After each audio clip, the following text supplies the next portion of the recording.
I was standing at the altar, crying happy tears, looking into the eyes of the man who made me feel seen like nobody ever had.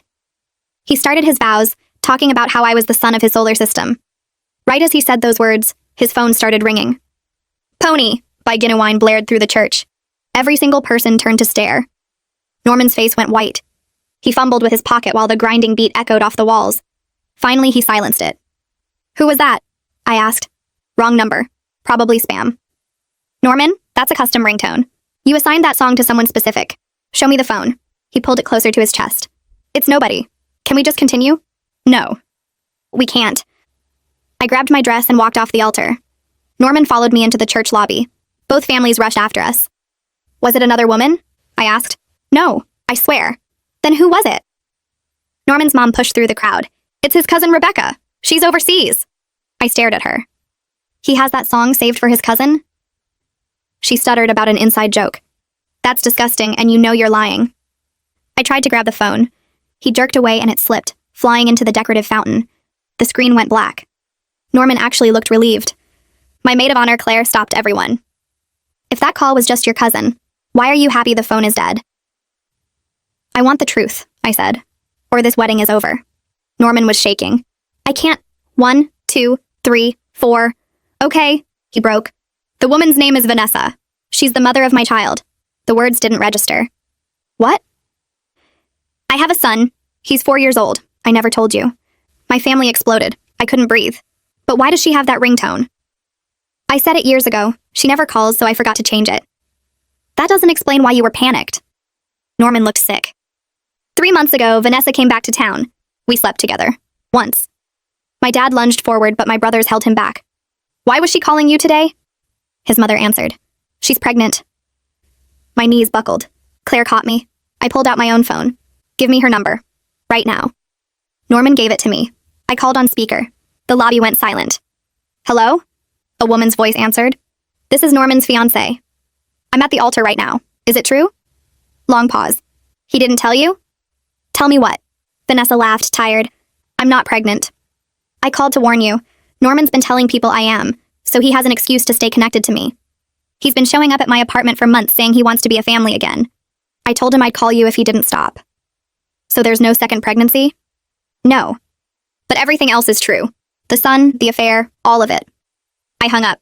Norman started talking fast. "Baby, I can explain. You lied about a pregnancy to cover up stalking your ex?" "It wasn't stalking. You have a 4-year-old son you hid from me for 2 years. You cheated on me 3 months before our wedding. And when you got caught, you invented a fake pregnancy." He reached for my hand. I stepped back. "The wedding is off." His mother started wailing. His father dragged him toward the exit. My family surrounded me like a wall. Claire helped me out of the church. I was still wearing my dress when we got to her car. She didn't ask where I wanted to go. She just drove. We ended up at a diner. I sat in a booth in my wedding gown eating pancakes at 4 p.m., mascara running down my face. The waitress just kept refilling my coffee. Claire sat across from me. "What do you need?" "I need to know how I missed all of this." "You didn't miss anything. He hid it. That's not the same thing." I thought about the past 2 years. Every time Norman got quiet when his phone buzzed. Every business trip that seemed too long. Every time his mother looked at me with something that wasn't quite warmth. They all knew. I finished my pancakes and walked out into the parking lot still wearing my dress. "What now?" Claire asked.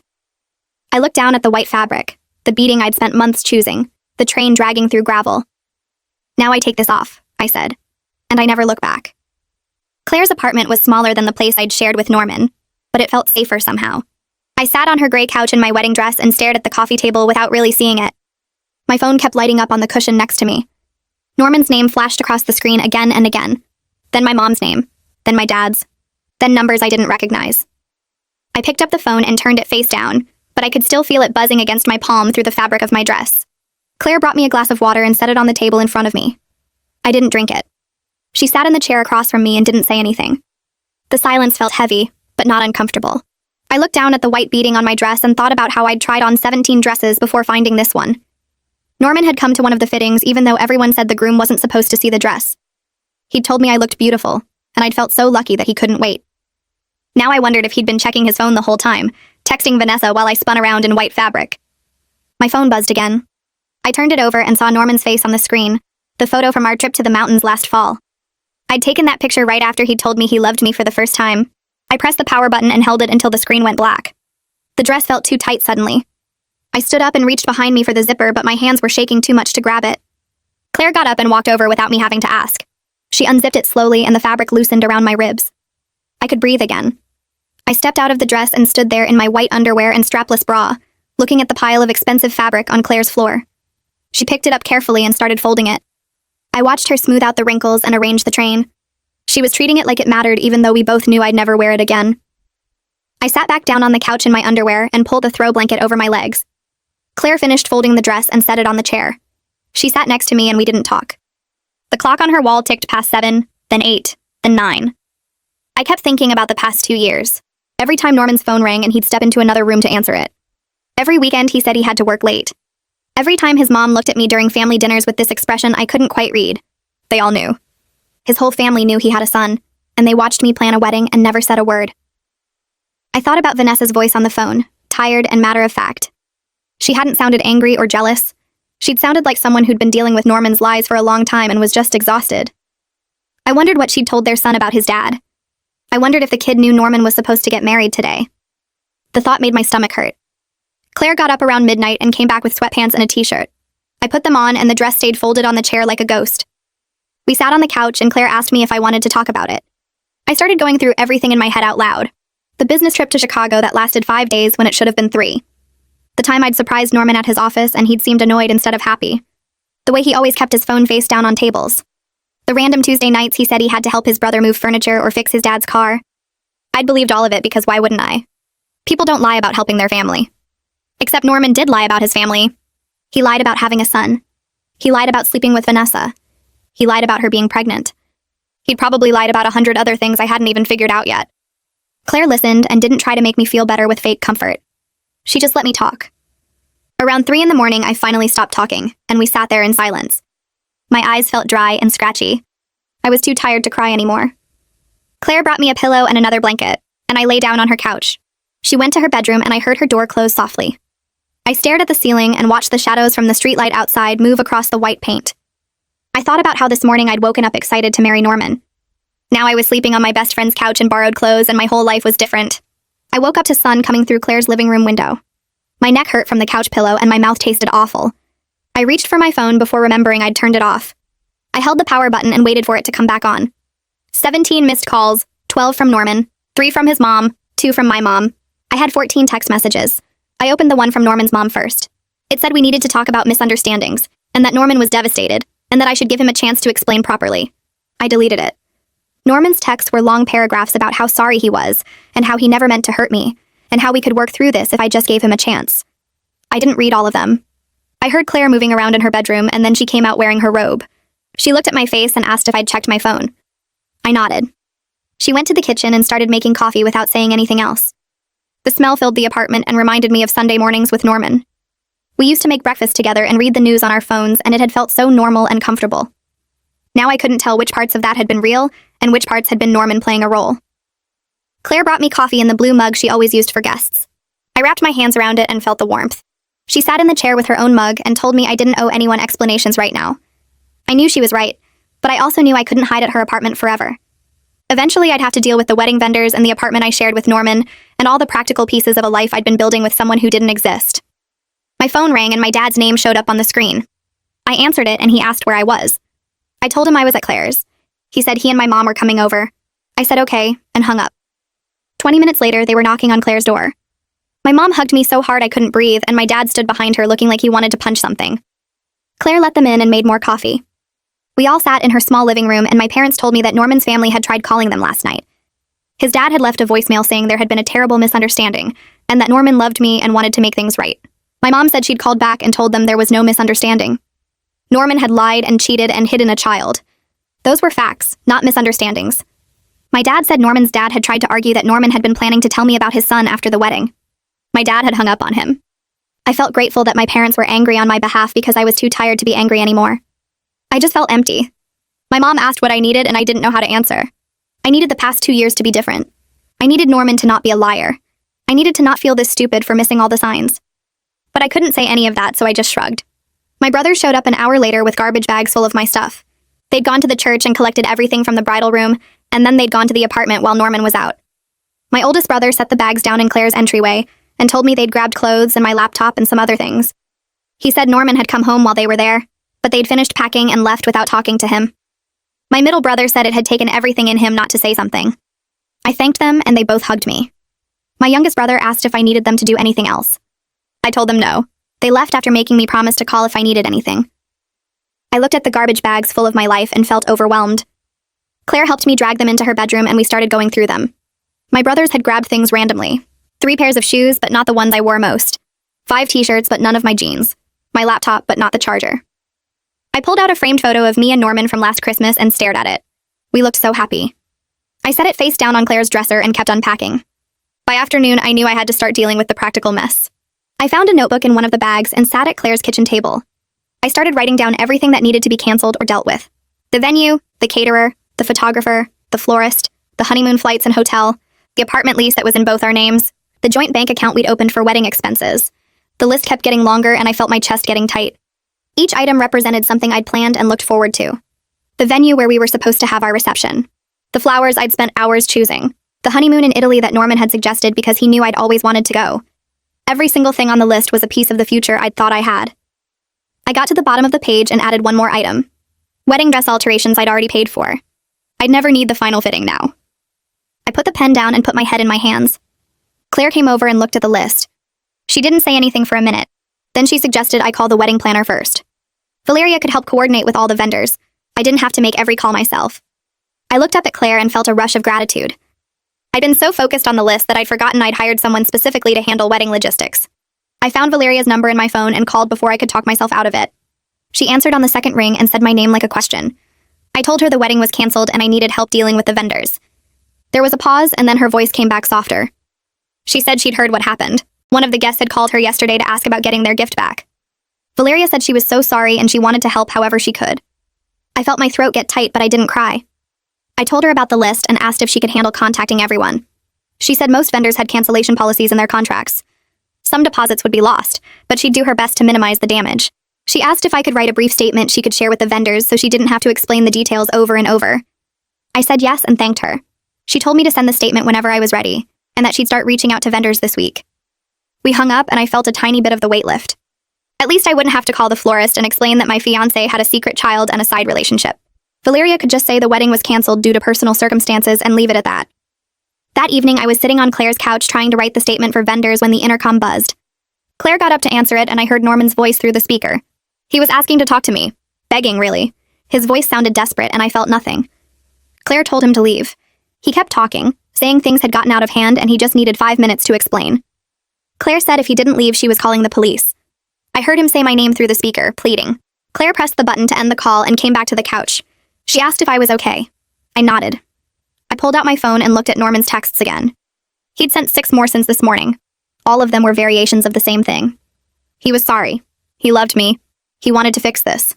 He never meant for things to go this far. I read them all and felt that same emptiness. No anger, no sadness, just nothing. I opened a new message and typed that we would communicate only through email about practical matters like the apartment and our shared belongings. I hit send and put my phone down.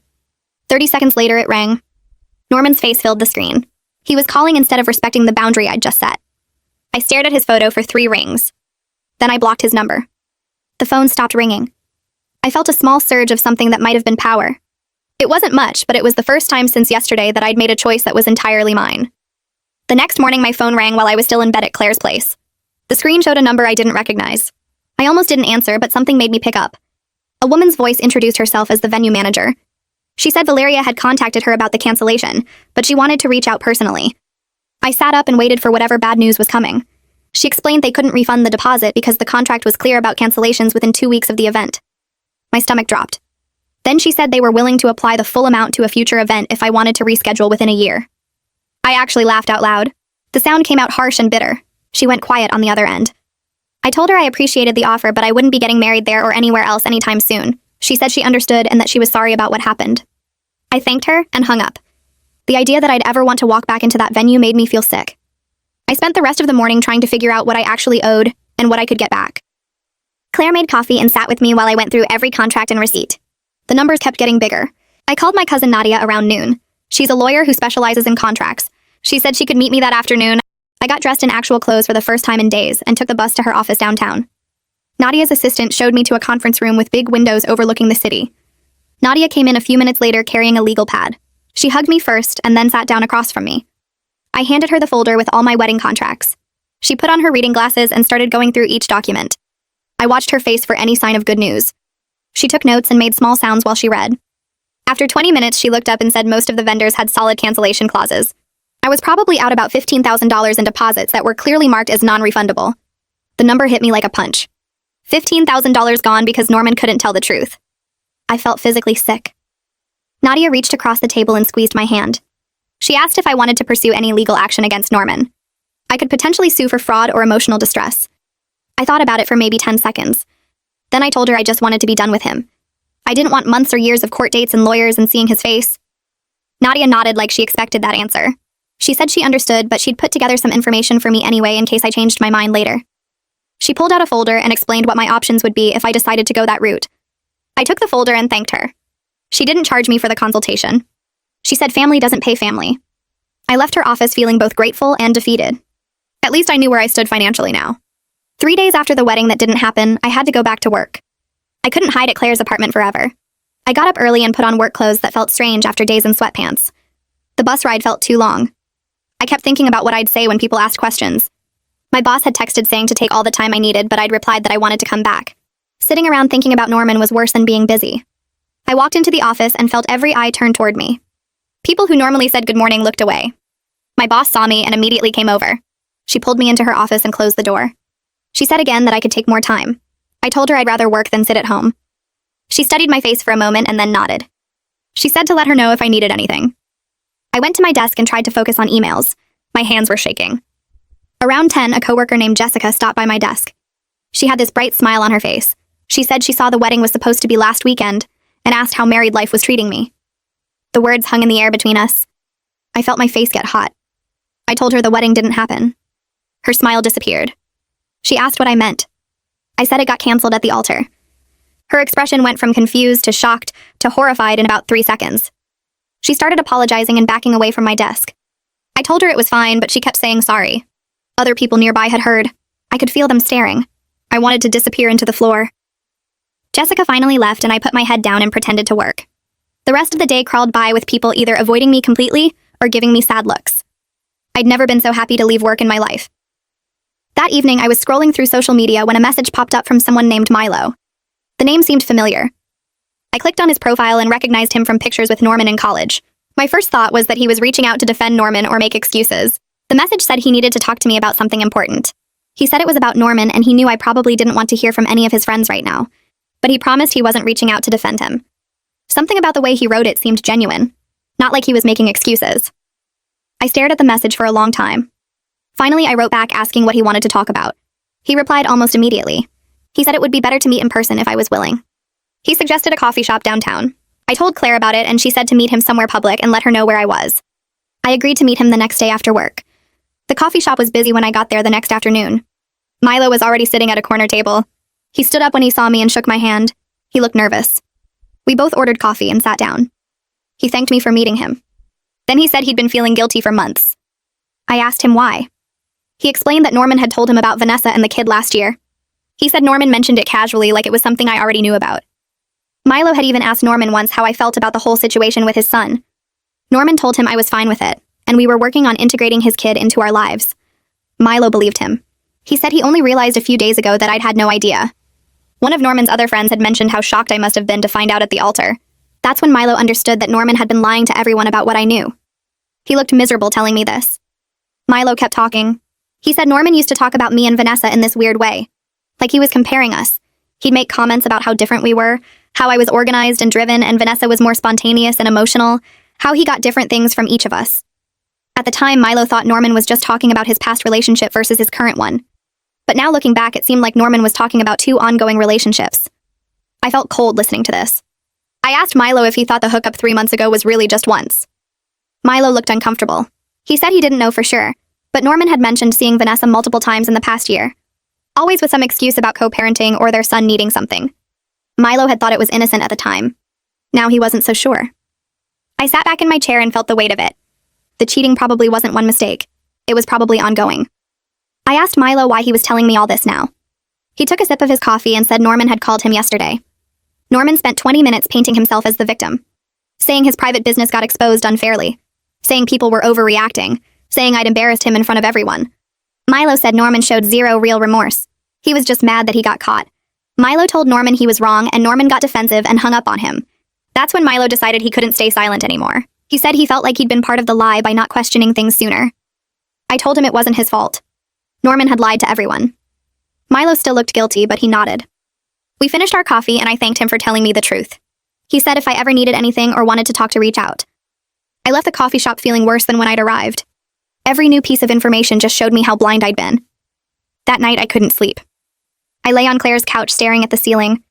Finally, I grabbed my phone and started going through old photos. Pictures from the past 2 years with Norman. I looked at them differently now. In one photo from 6 months ago, Norman was checking his phone with this secretive expression. I'd thought nothing of it at the time. In another photo from a work trip he'd taken last spring, his smile looked forced. I remembered he'd been unreachable for hours that weekend. He'd blamed it on bad cell service. There were so many little things. Times he'd angled his phone away from me. Nights he'd come home later than expected with vague explanations about traffic or a work thing running long. Calls he'd taken in another room. I'd trusted him, so I'd never questioned any of it. Now every memory felt poisoned. I felt so stupid for missing all the signs. Claire heard me moving around and came out of her bedroom. She sat down next to me and asked what I was doing. I showed her the photos and told her about all the things I'd dismissed. She took my phone and set it down. She said I trusted him because that's what you're supposed to do in a relationship. She said his lying didn't mean I was stupid. It meant he was a liar. I wanted to believe her, but I still felt like I should have known something was wrong. We stayed up talking until almost 3 in the morning before I finally fell asleep. The apartment building looked the same as always, but walking up to it felt like approaching a crime scene. Claire parked her car and turned off the engine. She asked if I was ready, and I nodded even though I wasn't. We got out and headed toward the entrance. Norman was already waiting in the lobby. He stood up when he saw me and took a step forward with his arms slightly open. I stepped back before he could get close. His face did this hurt expression like I'd slapped him. Claire positioned herself between us and asked where we should start. Norman led us to the elevator without saying anything. The ride up to the 3rd floor felt endless.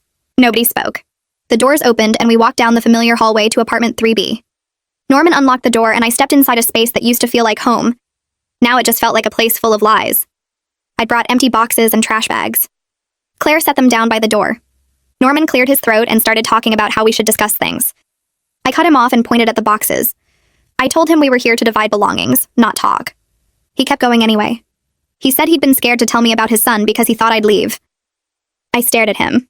I told him I would have understood about a child from a previous relationship. Lots of people have kids from past relationships. Requested Reds is on Spotify now. Check out link in the description or comments. But lying for 2 years was different. Cheating 3 months before our wedding was different. Norman actually tried to argue that the cheating just happened because Vanessa was emotional about co-parenting issues. Like that was supposed to make it better. Like being emotional was an excuse to sleep with your ex. Claire stepped forward and told Norman to stop making excuses. She said he needed to focus on dividing belongings, or she was calling my brothers to come handle it. Norman's face went pale at the mention of my brothers. He finally shut up. We spent the next 2 hours sorting through everything in complete silence. I moved through the apartment picking up items that were clearly mine. My books, my clothes, my grandmother's quilt. Norman kept trying to make eye contact, but I refused to look at him. Every item I touched reminded me of some moment in our relationship that turned out to be fake. The coffee mug I'd bought him for his birthday. The throw pillows we'd picked out together. The framed photo from a trip where he'd probably been texting Vanessa the whole time. I left everything we'd bought together. I didn't want any of it. Norman tried to insist I take the coffee maker we'd picked out on a vacation to the mountains. I snapped that I didn't want anything that would make me think of him every morning. He set it down and didn't argue. By the time we finished, I had 3 boxes of stuff. That's all I was taking from 2 years of living together. 3 boxes. Claire helped me carry them down to her car. Norman followed us and tried to say something as we loaded the trunk. I slammed it shut and got in the passenger seat without responding. Claire drove away, and I watched the building disappear in the side mirror. My mom called me that evening while I was unpacking at Claire's place. She sounded tired. She told me that Norman's mother had called her suggesting a meeting between our families to find a path forward. I almost laughed. My mom said she'd politely told Norman's mother that wouldn't be happening and asked her not to contact us again. The fact that his mom still thought there could be a path forward showed she understood nothing. There was no path. There was no forward. There was just a way. I thanked my mom and she asked how I was really doing. I told her I didn't know yet. She said that was okay and that she loved me. After we hung up, I sat on Claire's couch and realized I hadn't slept properly in days.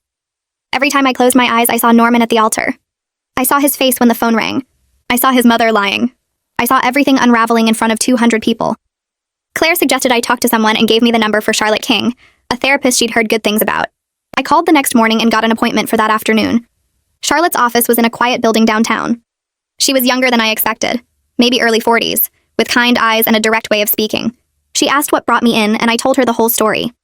She listened without interrupting. When I finished, she asked what I needed to feel safe again. Not what happened or how I felt about it. What I needed to feel safe. The question caught me off guard. I admitted I was having trouble sleeping. She asked what was keeping me awake, and I said I kept replaying the moment at the altar over and over. She nodded and asked what I was looking for in those replays. I said I was trying to figure out how I missed everything. Charlotte leaned forward slightly and told me that wasn't the right question. The right question was why Norman chose to deceive me. She said I was angrier at myself than at him, and I needed to redirect that anger where it belonged. I felt tears starting and tried to stop them. Charlotte handed me tissues and said it was okay to be angry at myself, but I needed to understand that Norman deliberately deceived me. His deception said nothing about my intelligence or worth. It said everything about his character. We talked for the full hour, and I left feeling slightly less like I was drowning. The photographer emailed 2 days later. She said she still expected payment for the day even though the wedding didn't happen. She'd shown up and taken pictures of the ceremony before it fell apart. Her invoice was attached. I stared at the number and felt sick. I forwarded the email to Valeria and asked if there was anything she could do. Valeria called me within an hour. She said she'd reached out to the photographer and negotiated a reduced rate. The photographer could still use the pre-ceremony photos for her portfolio, so she was willing to accept 60% of the original cost. It was better than nothing. I agreed and thanked Valeria for handling it. She said she was sorry about everything and hoped I was taking care of myself. I said I was trying. That night, I made the mistake of checking social media. Norman had posted a status about going through a difficult time and learning from mistakes. Several people who didn't know what happened had commented with support. Someone wrote that everyone makes mistakes, and growth is what matters. Another person said they were proud of him for being vulnerable. I stared at the screen, feeling my blood pressure rise. He was painting himself as someone going through a hard time, not someone who'd lied and cheated and destroyed someone else's life. I wanted to comment and tell everyone the truth. I wanted to share screenshots of our text exchanges. I wanted to expose every lie. But I closed the app instead. Claire was right when she said engaging with him would only make things worse. He wasn't worth my energy anymore. I closed the app and put my phone face down on Claire's coffee table. She looked up from her laptop where she'd been working on something and asked if I was okay. I told her I was done looking at his stuff, done caring what story he told himself to sleep at night. She nodded and said that was probably healthy. Then she suggested something that caught me off guard. She said I should write out everything I wanted to say to Norman but never send it, just to get all the feelings out of my head and onto paper. I stared at her for a second because it seemed too simple to actually help, but she insisted it worked for her after a bad breakup years ago. She grabbed a notebook from her desk drawer and handed it to me with a pen. I took it and sat cross-legged on the couch, staring at the blank page for a while before I started writing. Once I started, I couldn't stop. I filled 7 pages with anger and hurt and questions I'd never get answers to. I wrote about the moment at the altar when everything shattered. I wrote about feeling stupid for missing signs that seemed obvious now. I wrote about his mother's lies and his fake pregnancy excuse and how he tried to hug me at the apartment like nothing had happened. I wrote things I wished I'd said when he was making excuses, sharp words that felt good to put on paper even if he'd never hear them. When I finished, my hand was cramping and my eyes were burning, but I felt lighter somehow. Claire asked if I wanted to keep the pages or get rid of them, and I said I wanted them gone. She led me to her fireplace and handed me a lighter. I watched the pages curl and blacken in the flames, and it felt surprisingly good to see all those words turn to ash. My dad called the next morning and asked if I wanted to get lunch. I said yes because I knew he was trying to help, even though neither of us really knew what to say about everything. We met at a sandwich place near his office, and he looked tired when he sat down across from me. He started talking before I could even open my menu. He apologized for not seeing through Norman, said he seemed like such a good guy who treated me well. His voice cracked a little when he said he should have known something was wrong. I reached across the table and put my hand on his. I told him Norman fooled everyone, not just me. I said Norman was good at lying. That was the whole problem. My dad nodded, but I could tell he still felt bad about it. We talked about other things while we ate, normal stuff about work and my brothers and my mom's new garden project. It felt good to have a conversation that wasn't entirely about the disaster at the altar. When we finished eating, my dad paid the check and hugged me in the parking lot. He said he was proud of how I was handling everything, and that helped both of us feel less guilty about missing the signs. I ran into one of Norman's cousins at the grocery store 3 days later. I was reaching for cereal when I heard someone say my name. I turned and there she was, looking uncomfortable but walking toward me anyway. She said she'd been thinking about me and wanted to check how I was doing. I said I was fine and tried to move my cart past her, but she kept talking. She said Norman was really struggling with everything, like that was supposed to make me feel something other than angry. I stopped and looked at her directly. I told her he should be struggling since he created this entire mess by lying for 2 years and cheating 3 months before our wedding. Her face went red and she started to say something about how everyone makes mistakes. I didn't let her finish. I said mistakes are forgetting to call someone back or being late to dinner, not hiding a child and stalking an ex. Then I walked away before she could say anything else. My hands were shaking when I got to the checkout line, but I was glad I'd said it.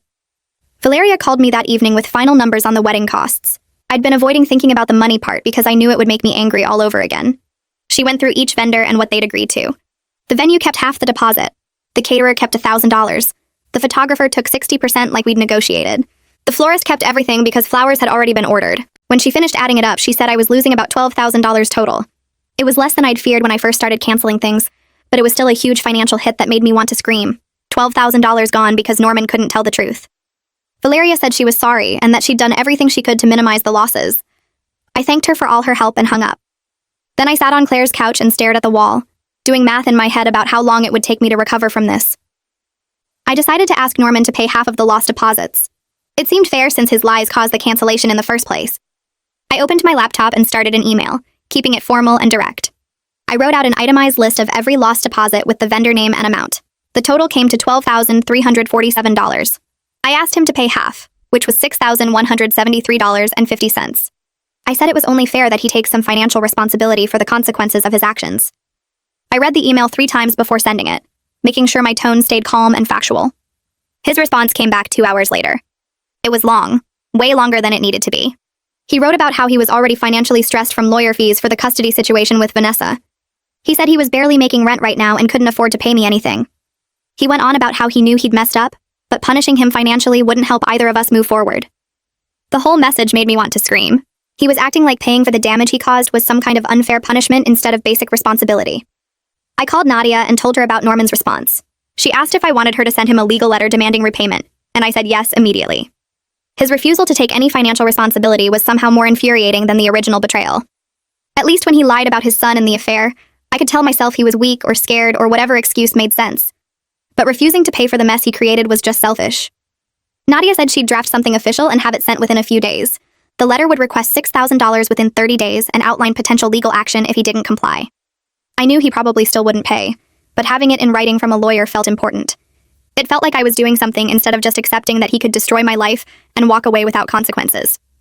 Norman's father called my dad a week after Nadia sent the letter. My dad called me right after and put me on speaker so I could hear what had happened. Norman's father had offered to pay $3,000 to help settle things and let everyone move forward. He said he knew his son had made terrible choices and he wanted to do something to make it right. My dad asked me what I wanted to do. I thought about it for a minute. $3,000 wasn't the full $6,000 I'd asked for, but it was better than nothing. I told my dad to accept it. I wanted this finished. I wanted to stop thinking about Norman and his family and the money I'd lost. My dad said he'd call back and arrange the payment. Norman's father sent a check 2 days later with a note saying he was sorry for everything. I deposited it without reading the note again. I started looking for a new